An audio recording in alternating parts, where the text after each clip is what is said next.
Welcome back, everyone. Just a reminder again that this is part 7 of the I Own an Abandoned Motel series. A link to the playlist will be in the description below. I own an abandoned motel, and I'm feeling reckless. Written by Wine Dark Sea, 1239. How do you react to a death sentence? How are you supposed to stare down your own impending doom? There is no blueprint for how you could or should react. No answer for how you should live the life remaining. When I awoke the next morning, I was determined to finally return to the motel office. If I truly had been marked for death, I need to take Martina's advice and toughen up. No more living in fear. It was hard to be in there, I'm not going to lie. All around me, it felt as though Martina would walk through the door any minute, coming back in from a cigarette break. Each blue pen, each piece of yellowed paper, the tobacco-scented Rolodex, each was a tactical reminder of my friend and mentor. I needed to move forward. I needed to turn back the tide against the malignancy rising in the entities of this property. Even if the ending had already been revealed to me, just because I would die does not mean that I would fail. Martina had been very careful not to leave any other indication of the property's unique qualities beyond the terse notebook I had already been consulting. The desk drawers were filled with manila folders of receipts from nearly every purchase for the last 50 years. It will sit here when I'm gone. I pushed the thought out of my mind. Someone had pressed the doorbell to the motel reception area. I sighed. "We're closed," I shouted as I emerged from the office. There was a woman at the door, eyes red-rimmed, clearly very upset. "I'm sorry, ma'am. We're closed for renovations." "Wait, please." She thrust her gloved hand into the crack of the door and pried it open further. "I'm so sorry to bother you. I just need some help. Do you mind if I come in?" I let her pass. She seemed to breathe easier indoors. With a shaking hand, she unfolded a few sheets of paper from her jacket pocket. "I'm looking for my husband. He was camping with his friends at the campground down the street a few days ago, and no one has seen them since. Their campsite was in disarray. Police think they had a fight." "I assume you filed a missing persons report?" "Of course. Police don't seem too bothered, though. What kind of wife would I be if I wasn't out here handing out flyers?" "I'm really sorry to hear that. I'll definitely take one." She handed me a piece of flimsy paper with a man's picture printed on the front in black and white. He was probably in his late 30s, smiling with his arm around a person who had been cropped out of the photo. At the bottom, the woman had typed, "Aaron Quinn, age 38, height 6'1", weight 200 pounds.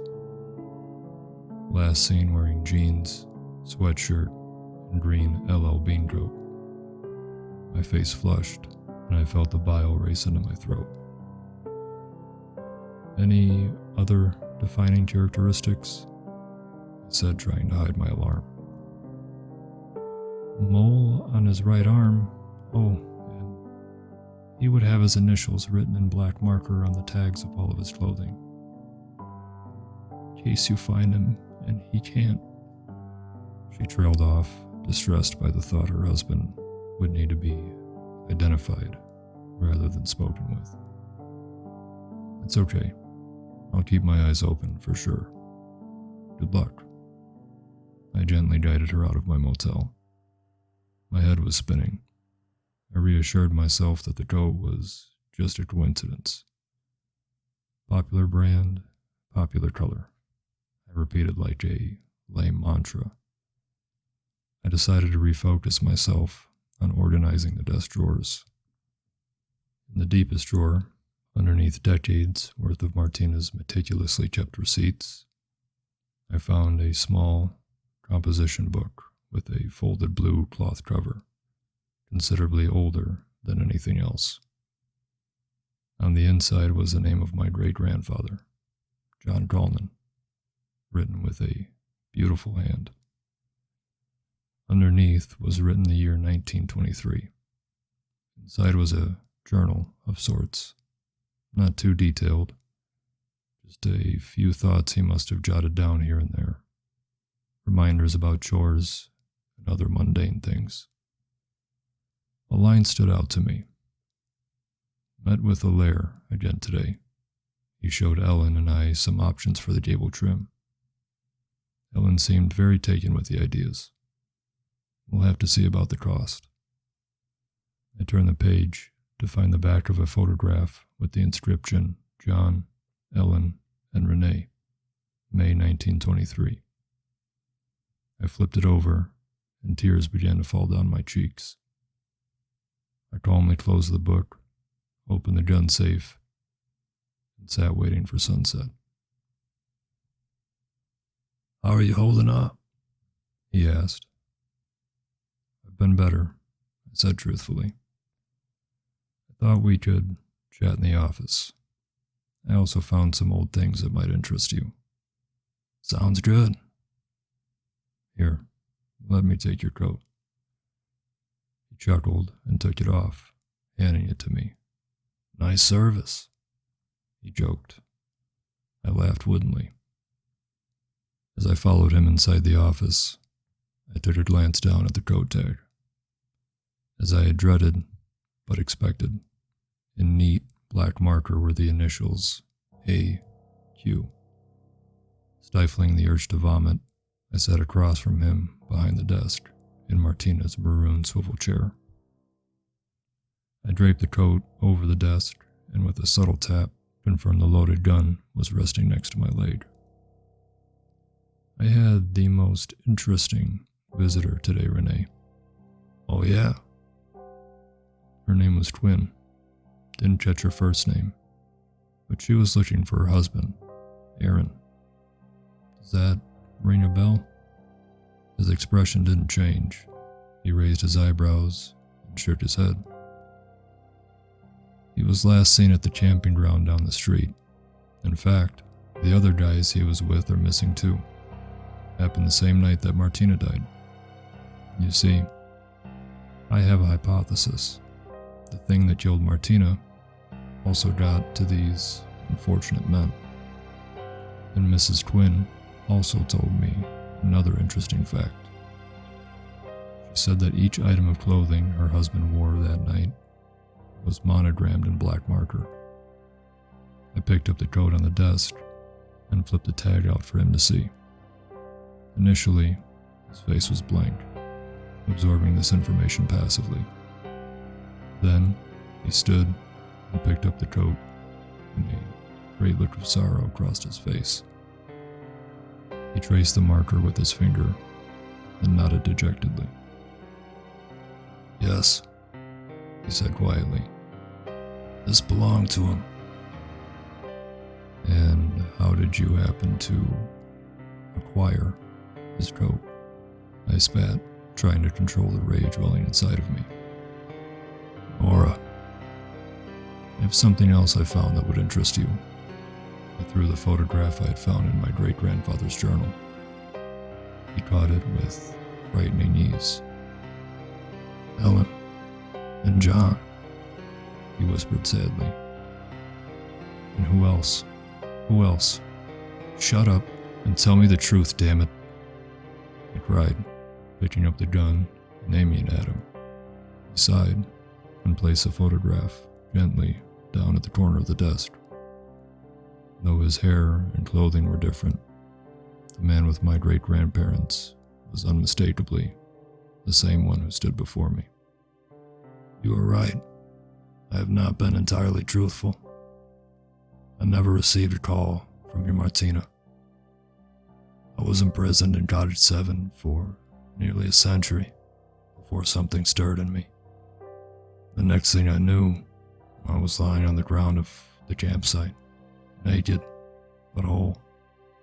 The bodies of these men scattered beside me. I know what I have done, but I pulled the trigger. He flew back against the wall, a hole blown through his chest. He slumped to the floor. I lowered the gun to the ground, hands shaking, tears streaming down my face. I went around the front of the desk to find him gasping, blood pouring out of his mouth. His face had subtly changed. His eyes seemed brighter, and in his mouth, his canines had elongated into fangs. But that was not all. The gaping wound had begun to heal, knitting itself together with alarming speed. He groaned and rolled onto his back, lifting himself into a seated position. His outstretched hand reached the thermos attached to his backpack, and he took a long draught, the contents spilling down the side of his mouth in one neat rivulet. When he had finished, the wound had completely ceased to exist. He stood up and faced me, and I was surprised he didn't seem angry at all, just mildly annoyed. I know I should have run away, but I didn't. Maybe being marked for death has made me a bit too reckless. You deserve that, I said. That and worse, he said. What are you? I'm sure you have a guess. There's blood in that fucking thermos, isn't there? Yes. I didn't know what to say. My anger had somewhat ebbed, but I was still deeply wounded. I needed to understand. I gestured to the chair. Explain yourself. It's a very long story. We have all night. Very well. I settled into Martina's chair. He sat across from me, fangs receded, the bloody hole in his shirt and the blood on his face the only evidence of his true nature. I want you to comprehend what happened that terrible night, so I will begin there, though this story stretches back long before then. As I said before, I was imprisoned underneath the floorboards of Cottage 7. Sounds like for a good reason, he scowled. Undoubtedly the only subject on which you and my jailer would agree. How can someone imprison a vampire? The word sounded unspeakably stupid, but I knew no other. If we are weakened, deprived of blood, we can be entombed for centuries, our bodies desiccating. In my case, I was punished for daring to oppose the wicked thing that the spirits here call the mistress. But more on her later. At first, I suffered immensely. Imagine being buried alive, but never actually succumbing to death. Eventually, my consciousness drifted away into some suspended state, but I am not sure. I'm still trying to process it. On that night, I suddenly felt myself hurtling through a darkened tunnel, as though something had summoned me to re-enter the world. I heard noises, words, but I didn't understand. I was still in the tunnel, you see. Whatever my body had done was animated not by consciousness, but by the dark force that makes us what we are. As I said before, when I first opened my eyes, I was in that campground. That was the first time I was back in control of my body. I opened and closed my hands in wonder. Then I saw the carnage I had wrought in that wretched, animalistic state. I took what I needed from the bodies and buried them. wandered the next few days, learning, absorbing, trying to comprehend a very different world. A name echoed in my mind, Martina. I felt that she was associated with the cottages somehow. On the night you found me, I had returned to understand what had happened. There was a light on in Cottage 7, so I went to investigate. That much was true, and yet everything else was a lie, I said bitterly. No, he said, shaking his head, voice raised. No, not all. In life, I was a carpenter and a master woodworker. After I had been made into this, he gestured disgustedly at his body. I would still practice my craft. It was my only joy. After a long time, I met Ellen and John, your great-grandparents. They wanted to build this place, but to be honest, they had no idea what they were doing. I did it for them. You built the cottages? I did. At first, they thought it odd that I only came at night, but my work was quick and of high quality. The benefit of having centuries of experience. And I suppose you were flexible in your pricing. I don't really need money, he smiled wanly. Did you figure it out? Figure what out? Why on that night, of all nights in the past century, did you wake up? Was it because of what we did? We pulled up the floorboards. I am not sure. It was as though something snapped its fingers and tore me back into existence. For good or for ill, I do not know. But Nora, I promise you, I did not mean to hurt your Martina. When you told me she had died, I knew in that moment that I had been responsible. I am horrified. Were you ever going to tell me? I asked quietly. Eventually, yes. What was I supposed to do? Show up and introduce myself as the monster beneath your floors? I shook my head. Listen, I know that things can't be the same between us, he said softly, though it pains me greatly to admit it. But I know what is playing with you here. My old enemy. I can help you. I can be your ally. You don't have to be alone in this. At those words, my head shot up and I remembered the spirits in the flames. Ne te laisse pas seul. My mind was still reeling from his revelations. I should hate him for what he did to Martina, but I couldn't. How could I blame him for reacting out of brute instinct? I wasn't sure. Martina wasn't the kind of person to hold grudges. Just then, the lights flickered in the office. Renee and I looked around, but there was no indication that anything had touched the switch. I noticed on the desk, at least a foot away from where he had put it down, was the photograph of John, Ellen, and Renee, centered right before me. They were smiling together in front of a decently completed cottage, arms around each other in friendship.